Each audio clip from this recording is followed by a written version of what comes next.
Music producers, it's Curtis King, CurtisKingBeats.com, and today I want to show you how to design your own bass line from scratch using a VST called Bassmaster by the good people at Loopmasters. Let's talk about it.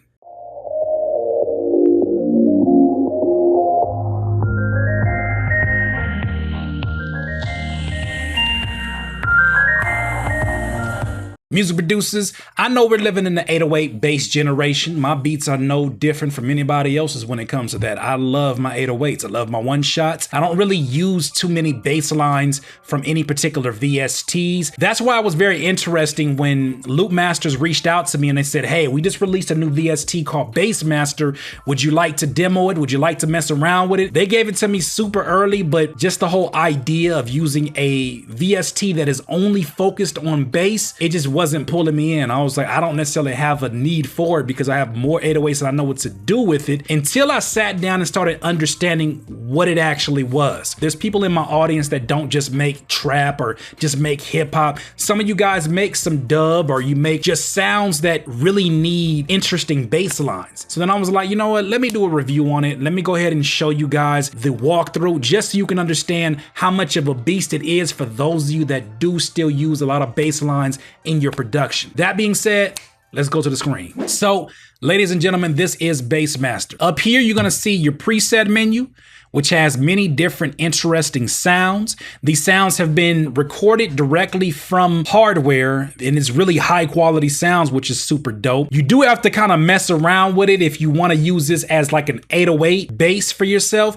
I think this is more so for bass lines, in my opinion. I think you would find a lot more use out of it. I find a lot more use out of it using it for bass lines and not necessarily 808s unless I record it in Edison and take it out as a one shot, but that's a whole nother story. Anyways, let me go ahead and show you what this is all about. So, like I said, this is the preset menu, all these different interesting looks that they have inside here. You got the simple, sub, swaggy, low, swaggy, that's funny, mid, harsh, smooth, modulated. These are more so the moving 808s and whatnot. You got your percussive ones, some really interesting percussive ones.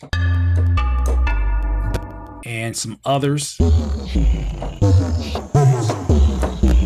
So the way that they divide these sounds up, it's basically in two different layers, one being a top layer and one being a sub layer. Now, obviously the sub layer is going to have a sub sound. And with that sub sound, what you're gonna find is that they have many different choices here for where you wanna start it off. I guess the best place to start would be to turn this top, this is the mixer section for these particular sounds, turn the top down, because the top is more so the interesting sound, the character you're gonna add to this 808-ish bass line type sound. So let's turn that down first, because I only wanna get straight sub and see what kind of choices I'm working with. Something else worth noting is that over in this mixer section for this sub, they have a direct out that basically turns all these effects that we're gonna go over right now. It'll turn it on and it'll turn it off. Basically, by clicking off, you'll get all these sounds and all the access to it. But if you click it on, it's only gonna have the direct output of whatever you do right here.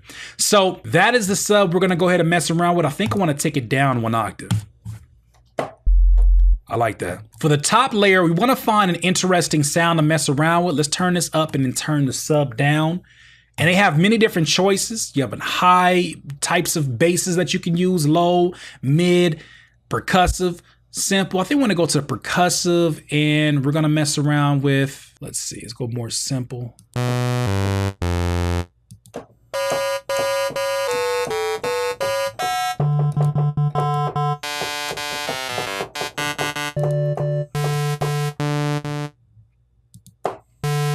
I like that as a top layer. And obviously here, you'll see it's pretty much the same settings that you have, the ADSR settings that you can mess around with, the attack, the decay, you can mess around with the sustain and the release. Let's take the release down, because I like to have more control over where the thing stops and starts. So that's the top layer. Same thing for the bottom layer, the sub. You have basically your attack and your release. Let's take the release down, and let's actually level these up how we like them. I think I want to take some of the top down.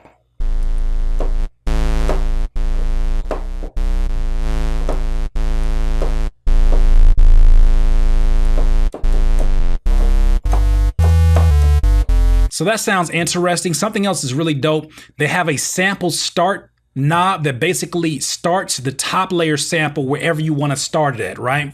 So you can get less punch. It's almost like an attack feature.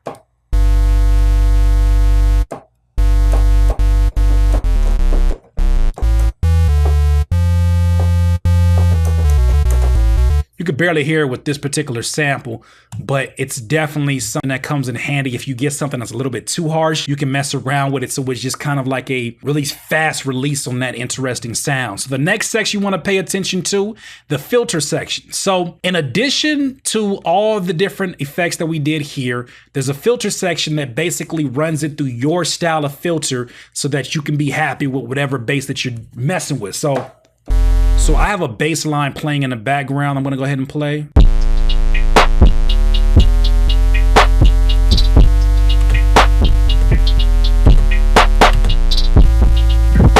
So as you can see, there's a filter here. You can mess around with the different filter presets.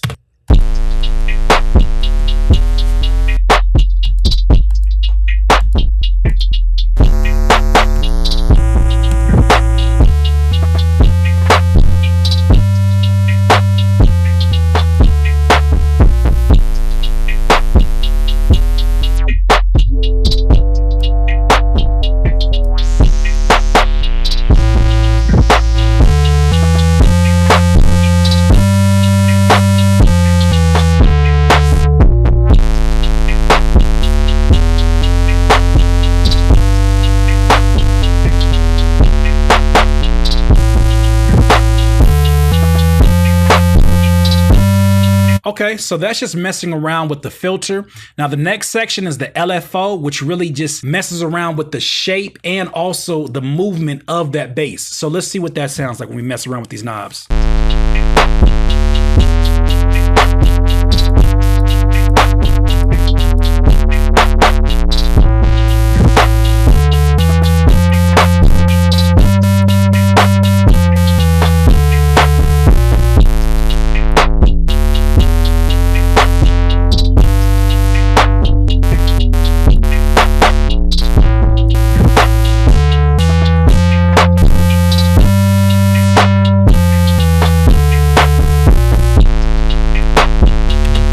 Okay, so once we have the LFO that we want, if you want to use it, you can. If not, it's all good. Go to the next section. They have a slide or glide feature that allows you to basically set the portamento or legato, and you can basically mess around with how these notes are going back and forth. As you can see, it starts at a low frequency, then it goes to a high octave, and I wanted to show you what that sounded like with this glide on. So let's go ahead and put that on there.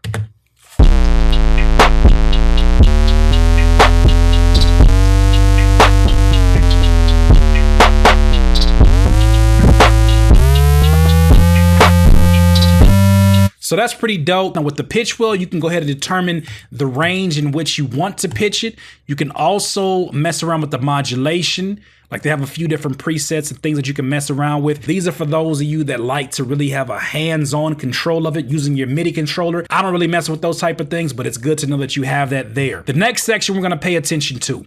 There's a distortion feature, there's a stereo chorus feature, and then there's a reverb feature. And with all of these, you can just give your sounds interesting little flavors on top of them, aside from what we already designed so far. So let's go ahead and mess around with these effects with that loop, and then also I'm gonna show you the effect of having the direct out on or the direct off on the sub frequency or the sub layer. Let's go ahead and listen to it.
take the reverb off. I don't really use a lot of reverb on my 808s or my bass lines, but as you can see, it's getting pretty interesting sounding to where now you're like, dang, I can do all of this within this VST without having to have external plugins to throw on top of that. Even though me being the person or the producer I am, I still would throw some external plugins on top of that. It's crazy that all this stuff is within this particular VST. Now moving over to the next section, the Master FX. Here's where you're gonna be able to basically mix this sound to your liking. Now, they have 3 different knobs that can affect the top frequency, the middle frequency, and the bottom frequency. And then there's an overall pretty much master volume control. And then you also have a frequency booster that allows you to either go to a wet signal or a dry signal.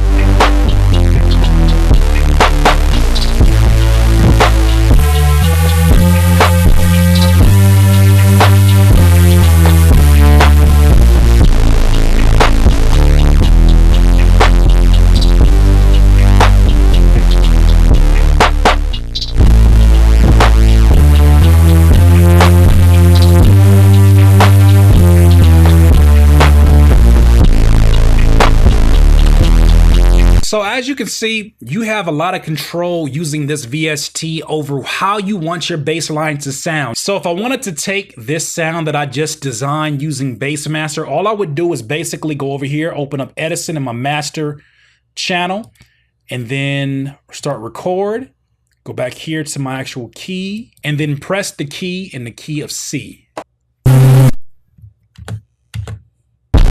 So we're gonna go ahead and loop this around.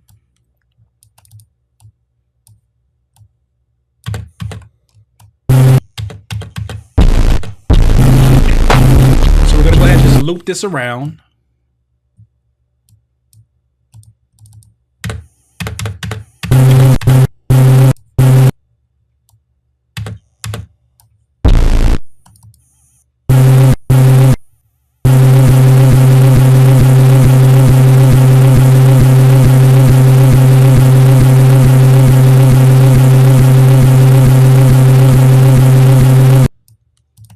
Take this sound that I just looped around and I'll just drag it in to my actual channel rack.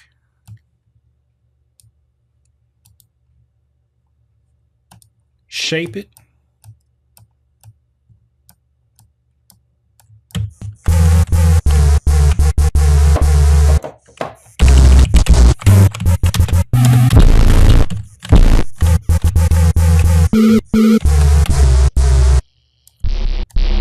So as you can see, we dragged that over. We're gonna go ahead and rename this 808 Nasty. There you go. Now you got your sound. Now you can turn just that one key from that bass line that you designed into an 808 one shot and go ahead and use it within your beat. That being said, for those of you who are getting into sound designing, I think this is a perfect VST for you to start messing around with. It's not that difficult to understand. It's definitely something that gives you a lot of different options for you to get that perfect bass line or that quirky bass line or whatever you're trying to get. This is definitely something that is made to be really, really good on your RAM too, because everything is pretty much within the VST. You don't have to add a bunch of different plugins to make it work. If you're interested in getting your hands on Bassmaster, what you want to do is go to the description below. I have a link for you, a custom link. Come on, get your mans with this affiliate marketing. Come on now. Go ahead and visit that link and see if this is the thing for you. Once again, this is Curtis King at CurtisKingBeats.com. Peace. Please subscribe to the channel below, Curtis King at CurtisKingBeats.com.